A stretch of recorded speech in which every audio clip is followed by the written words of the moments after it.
네, 안녕하세요. 김영로 TV의 날짜 이야기입니다. 오늘은 그 4월 9일이네요. 금년은 뭐 1월 1일 날도 말씀을 드렸지만은, 어, 세계 각국에서 아주 중대한, 중요한 그 선거를 치르는 나라가 많다라고 말씀을 드렸는데, 우리나라도 이제 그중 하나입니다. 바로, 2024년 4월 10일, 22대 국회의원 총선이 있는 그런 해가 되겠습니다. 그래서 4월 10일 날이 이제 그 투표 날인데, 그 이제 오늘은 4월 9일이기 때문에 과연 이 선거, 투표, 이게 이제 어떤 의미를 갖고 있는지 우리가 한번 좀 공부를 해볼 필요가 있다라고 해서 한번 이 방송을 만들었습니다.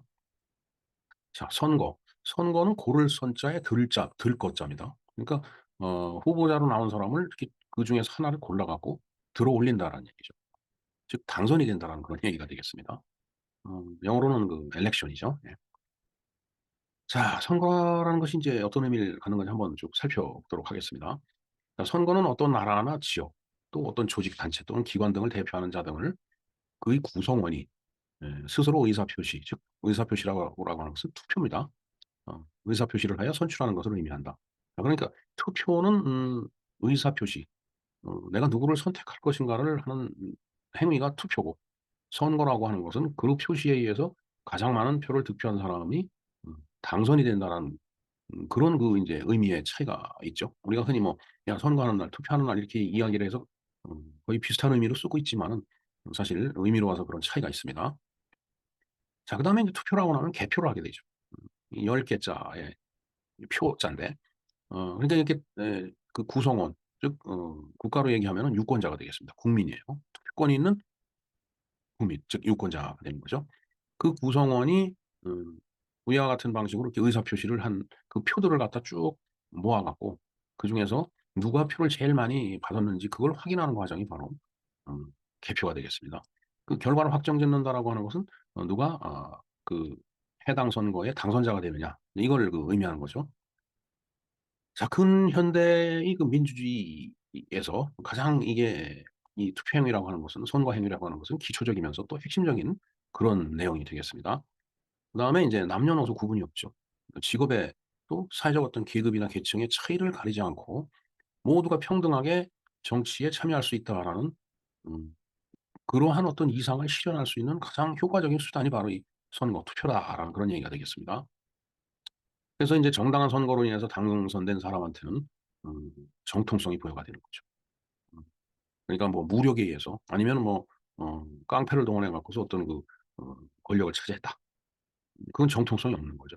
정통성이 아주 빈약한 경우가 되겠습니다. 따라서 민주주의가 이 인제 이러한 그 어떤 기득권을 그 이제 다스릴 수 있는 그런 힘을 갖다가 만들어 주는 것이 바로 이 선거, 투표라는 이런 제도가 있는데 이것이 아주 핵심적인 거다라고 말할 수 있겠습니다. 자, 투표와 선거는 서로 공유하는 부분이 있어요, 분명히. 근데 엄밀히 지칭하는 범주가 다르죠. 그 투표와 선거에 대해서는 모두의 말씀을 드렸습니다. 자, 그다음에 이제 투표는 이제 일종의 의사결정을 하는 그 이제 방법이죠. 그래서 그 의사결정을 하는 데는 뭐 방법이 있습니다. 뭐 예를 들어 다수결로 한다. 가장 많은 표를 얻은 사람을 당선자로 한다. 또 의사결정을 그렇게 한다. 내지는 그다음에 인제 과반수가 인제 넘는 경우에 인제 의사결정을 한 걸로 한다. 이렇게 볼 수가 있겠죠. 근데 음 우리가 그 어떤 사람을 뽑는 데 있어서의 그 투표 행위는 이제 다수결로 정하죠. 과반수를 넘지 못했다고 하더라도 가장 표를 많이 얻은 사람이 인제 당선이 되는 의사결정이 되는 이제 그런 경우를 말하는 거가 되겠습니다. 하지만은 뭐 부차적인 어떤 그 이제 조건으로 과반수를 얻지 못하면은 뭐 "결선 투표로 가자." 이런 것은 이제 서로 인제 합의하기 나름이에요. 그래서 인제 그 그 그러니까 과반수를 얻지 못한 경우에 그냥 결선 투표를 가게 되면은 뭐 예를 들어서 인제 뭐 5명 중에 딱 2 명만 인제 "결선 투표를 가자." 이러면은 인제 거기선 다수결로 결정이 되겠죠. 네. 선거라고 하는 것은 뭐 좀 전에 말씀드린 대로 그 대표자를 뽑는 그 행위가 되겠습니다. 고를 선자 들 것자라고 이제 말씀드렸죠. 가장 적합한 사람을 골라서 들어 올려 갖고서 그 자리에 올려놓는 행위가 바로 선거가 되겠습니다. 그 선거의 필요성이라고 하는 것은 뭐 말씀 안 드려도 여러분들 다 잘 알고 계실 거예요. 즉 선거를 통해서 권력의 정통성이 인제 부여가 되니까 그 민주적인 그런 정부에서는 그 권력을 행사하고 이해할 때 아주 굉장히 중요한 의미를 가지고 있습니다. 이러한 정통성이 결여됐다라면은 나중에 뭐 어떤 역사적인 심판을 받는다든가 뭐 그런 어 그 부차적인 그런 후유증이 분명히 인제 있는 게 사실이죠. 그다음에 국민이 국가의 이제 주인임에도 거기서 당선된 사람은 국가 권력을 행사함으로 인해서 또 국민을 다스릴 수 있는 이제 그런 근거가 되기 때문에 선거라고 하는 것은 굉장히 필요한 제도다라고 말씀드릴 수 있겠습니다. 그리고 민주주의의 핵심이자 꽃이죠 사실은. 이러한 그 어떤 선거의 몇 가지 원칙이 제대로 지켜져 갖고서 거기서 선출된 사람은 정말 민주적인 정부의 민주적인 지도자로서 자리매김할 수 있는 그런 하나의 제도다라고 이제 이야기를 할 수가 있겠습니다. 인제 우리나라의 인제 선거에 관련된 법률을 보면은 중앙선거관리위원회에서 제정한 선거법이 있죠. 예. 그다음에 인제 뭐 방송통신위원회에서 인제 방송법이 만들어졌는데 이 방송이라고 하는 것은 그 선거 투표 행위 자체부터 선거로 인해서 당선자가 확정되는 어 마지막까지 아주 공정하게 방송을 통해서 국민들한테 알려야 될 그런 의무가 있기 때문에 당연히 방송법도 선거에 관련이 됩니다. 그다음에 인제 언론중재법이 인제 또 예 관련이 된다라고 하네요. 이것은 뭐 그 특정 후보에 대해서 비방을 하거나 뭐 명예훼손, 인신공격 뭐 이런 것을 할 때 그것을 할 수 없게끔 그렇게 이제 그러한 어떤 불법 행위에 대한 어떤 제재를 가할 수도 있고 또 그런 일이 발생이 됐을 때 뭐 사과 방송을 한다든가 해서 이렇게 언론이 인제 중재를 해 주는 이제 그런 관련된 법이라고 보면 되겠습니다. 자 우리나라에는 이제 선거가 있는데 아주 큰 선거가 있죠. 그게 바로 3대 선거라고 우리가 말씀을 드릴 수 있는데 바로 대선이 있습니다. 즉 대통령 선거죠. 그다음에 인제 총선이 있습니다. 총선은 국회의원 총선거예요. 줄여서 총선이라고 합니다. 그다음에 인제 지선이 있죠. 지선은 쪼끔 어감이 조금 어색하긴 한데 전국 지방 동시선거가 바로 인제 지방선거에서 지선이 되겠습니다. 그리고 인제 지방선거를 치를 때에 교육감 선거를 꼭 인제 또 하게 됩니다. 이 교육감 선거는 공직선거법이 아니고 지방교육자치에 관한 법률에서 규정을 하고 있다라고 하네요. 그래서 통상적으로 그 교육감 선거는 음 전국 지방 동시 선거와 같이 인제 예 치르게 그렇게 돼 있습니다. 네. 우리나라의 우리나라의 우리나라의 어 인제 대통령 즉 이 선거 제도에 의해서 인제 어 선출된 그 대통령이 12 명이 되죠. 음 윤보선, 최규화, 전두환 이 대통령 세 분은 어 간접 선거로 대통령이 된 분들이에요. 물론 인제 직접 선거로 대통령이 된 직접 선거로 인제 대통령이 된 분 중에서도 간접 선거로 된 그런 분들도 있는데 일단은 저 세 분은 인제 처음에 대통령이 될 때에 인제 간접 선거로 인제 당선이 인제 된 거죠. 윤보선 대통령은 이승만 대통령이 하야를 한 다음에 의원내각제에서 인제 대통령이 된 거죠. 그건 국회의원들이 인제 예 간접 선거로 인제 뽑은 겁니다. 그다음에 인제 최규하 대통령은 이제 박정희 대통령이 인제 시해로 12.6 시해로 인제 유고가 됐을 때 돌아가셨을 때 권한대행직을 수행하다가 통일주체국민회의의 그 법에 의해서 대통령이고 인제 간접 선거로 대통령이 됐죠. 그다음에 인제 최규하 대통령이 하야를 하고 전두환 대통령이 1980 년대에 최규하 대통령 뒤를 이어서 인제 대통령으로 선출이 되는데 그때 바로 간접 선거로 인제 대통령이 당선이 됐죠. 예. 그다음에 인제 보면은 이승만 대통령, 박정희 대통령, 노태우 대통령, 김영삼 대통령, 김대중 대통령, 노무현 대통령, 이명박 대통령, 박근혜 대통령 그다음에 지금은 이제 윤석열 이제 대통령이죠. 물론 이승만 대통령도 인제 초대 건국 대통령으로서 그때는 인제 50 어 음 선거에 의해서 당선된 국회의원들이 인제 어 그 국회의원들이 인제 이승만 그때 당시에 인제 어 이승만 박사를 인제 대통령으로다 인제 이렇게 선출을 했죠. 예. 자 어찌 됐든 우리나라의 이제 대통령이 인제 12 분이 이렇게 인제 예 계셨는데 음 간접 선거와 인제 직접 선거로 인제 당선이 된 그런 구분을 잠깐 해 봤습니다. 그다음에 인제 우리나라가 인제 선거제도를 갖고 있는데 이제 원칙이 있죠. 이것은 정말 우리가 국민학교 다닐 때부터 열심히 배웠던 내용이에요. 바로 4대 원칙이 있습니다. 우리나라의 선거 원칙에는. 즉 보통선거, 평등선거, 직접선거, 그다음에 비밀선거 이렇게 돼 있죠. 참 이거 열심히 외웠습니다.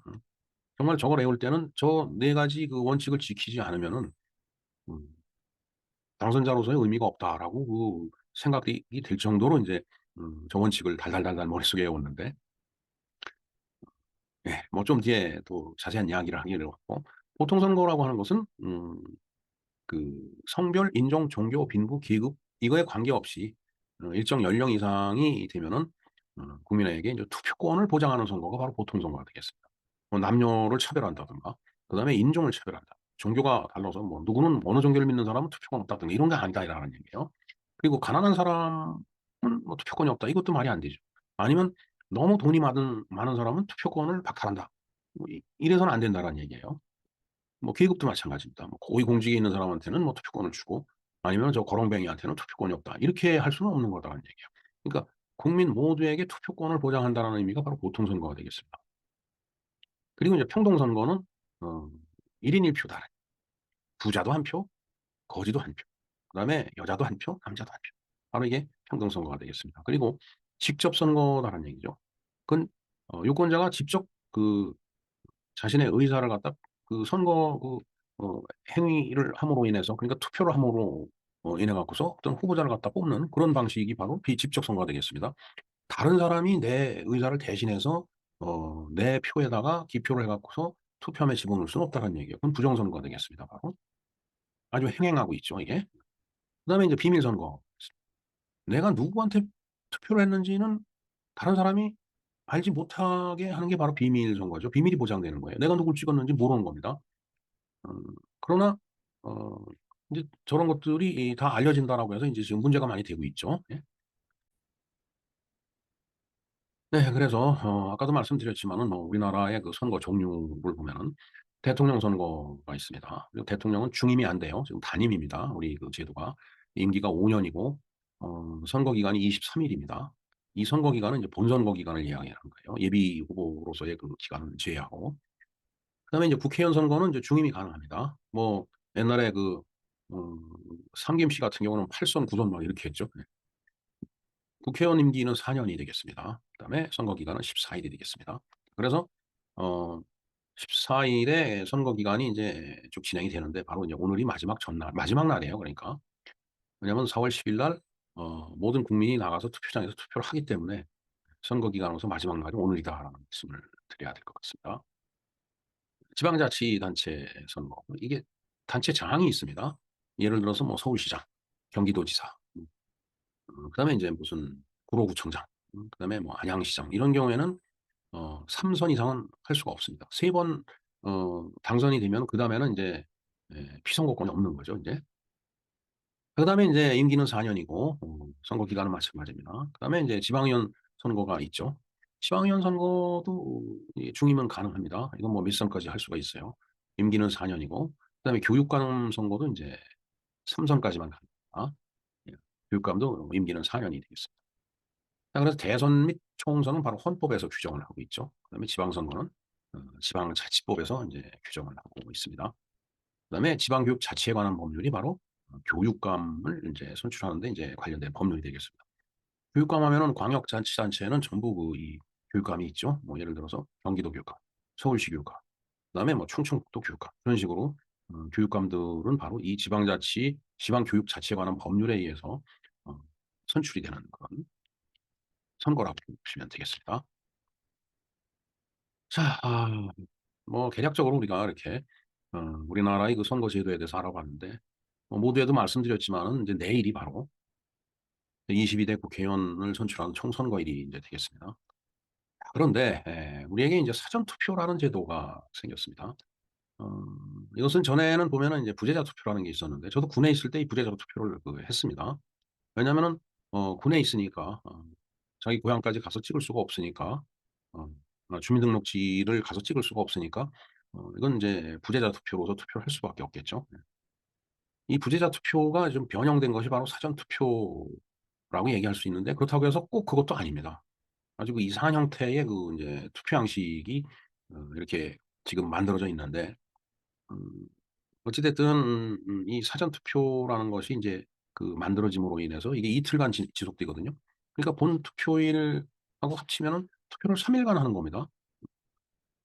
음 사실 저러한 제도가 왜 필요한지 사실 전 잘 모르겠어요. 물론 편하기는 하겠죠. 뭐 예를 들어서 각 그 주민자치센터라고 하죠. 동사무소에 이 그 투표장이 그렇게 인제 그 개설돼서 만들어지니까 아무 데서나 가서 인제 투표를 할 수도 있다라는 그런 음 뭐 편리함은 있죠. 그런데 이제 문제는 어 그 투표를 한 내용이 인제 또 어떤 그 우편이나 이런 어떤 이동 수단을 통해 갖고서 인제 그 해당 지역구로 옮겨진다는 데 문제가 있죠. 그래서 과연 인제 그런 부분들이 인제 제대로 그 인제 감시가 되고 아까 얘기했던 그 어 4 개의 그 원칙 그런 것들이 다 인제 지켜질 수 있는 건지 그거에 대해서는 글쎄요. 저는 뭐 고개가 좀 갸우뚱할 때가 있습니다 사실은. 어 어찌 됐든 그 부재자 투표라고 하는 것은 몸이 인제 쇠약해서 이동이 불가능한 그 환자나 또 음 영내에 있는 군인 같은 경우 선거 당일날 투표소를 찾아가기가 힘들죠. 그런 유권자들을 위한 그런 제도가 바로 부재자 투표가 되겠습니다. 근데 그것을 인제 밑바탕으로 깔고 지금 사전 투표라는 이상한 형태의 그 투표 제도가 있는데, 제가 봤을 때는 '원래 모양대로 이렇게 되돌아가야 되지 않을까.' 이런 생각을 해 봅니다. 왜냐면은 음 이게 지금 이 여론조작 부정선거라는 이런 의혹이 굉장히 광범위하게 이 국민들 사이에 인제 이렇게 확산이 돼 있습니다. 이 부정선거라고 하는 것은 뭐 예를 들어서 뭐 내가 누구를 찍는지 안다든가 아니면은 뭐 어 직접 선거라고 인제 분명히 이야기를 했는데 직접 투표장에 가지 않았는데 그런 표가 생성이 돼 있다든가 이제 이런 경우에 인제 부정선거가 되겠죠. 어찌 됐든 이런 거에 대한 논란이 많다라는 것을 또 인제 우리가 간과할 수는 없어요. 음 논란이 많이 있다라면 이것은 정말 온 국가가 국가 사회적으로 힘을 합치고 역량을 기울여 갖고서 저러한 사안에 대한 그 진위를 갖다 밝혀 줘야 된다라고 봅니다. 그게 국가가 할 일이에요 사실은. 자 어찌 됐든 선거란 그 결과에 따라서 내가 살고 있는 그리고 우리 아이들이 살아갈 이 나라의 어떤 그 정체성이라든가 그다음에 나라가 나아갈 길과 또 그 방향을 정하는 아주 그 절대절명으로 중요한 정치 행위다라고 볼 수 있습니다. 그게 바로 선거예요. 따라서 인제 모두 내일 투표 당일날 투표소를 찾아가서 절대로 그 도둑맞지 않아야 되는 그런 소중한 권리 한 표를 행사하는 것이 맞다라고 봅니다. 자 그래서 모두 투표장에 나가셔서 어 본인의 소중한 권리를 행사하시기를 진심으로 당부드리는 바입니다. 자 그런데 인제 투표를 하게 되니까 어차피 인제 사람들이 인제 설왕설래 말이 많죠. 정말 어느 당이 이길 것이냐, 누가 당선될 것이냐. 그래서 뭐 200석 얘기가 나오는데 그런가 하면은 인제 200 석이라고 하는 것은 개헌 저지선이 뚫린다는 얘기예요. 그게 바로 개헌 저지. 3분의 1이 인제 개헌 저지선이기 때문에 바로 인제 그에 대한 이야기들입니다. 음 그런데 뭐 정당하고 올바른 방법에 의해서 그렇게 된다라면 그건 이의를 제기할 수가 없고 또 제기할 사람도 없을 겁니다. 그러나 온당치 못한 방법에 의해서 어 그러한 개헌 저지선이 뚫리고 아니면은 정말 무소불위의 힘을 갖다 행사할 수 있는 그런 의회 권력이 탄생이 된다라고 하면은 그것도 큰 문제죠, 부당한 방법이라면은. 그래서 인제 그러한 것들을 이제 감시하고 그다음에 그런 부당한 행위를 저지하는 그런 전사들이 많이 이 현장에 지금 자원봉사의 성격으로 동원돼 있고 또 나가 있는 것도 사실이라고 보여집니다. 어찌 됐든 내일은 22대 총선 선거일입니다. 모두가 가서 정말 이 나라를 밝혀서 끌고 나갈 수 있는 그런 횃불 같은 그런 선거 행위가 이루어져서 이 나라가 정상적인 궤도로 되찾아가기를 진심으로 희망하고 기대하고 또 간절히 소망하는 그런 마음으로 오늘 방송을 말씀을 드렸습니다. 네. 이상 선거 하루 전날이죠. 네. 오늘 선거가 무엇인지에 대해서 알아보았습니다. 김영로 TV의 날짜 이야기였습니다. 감사합니다.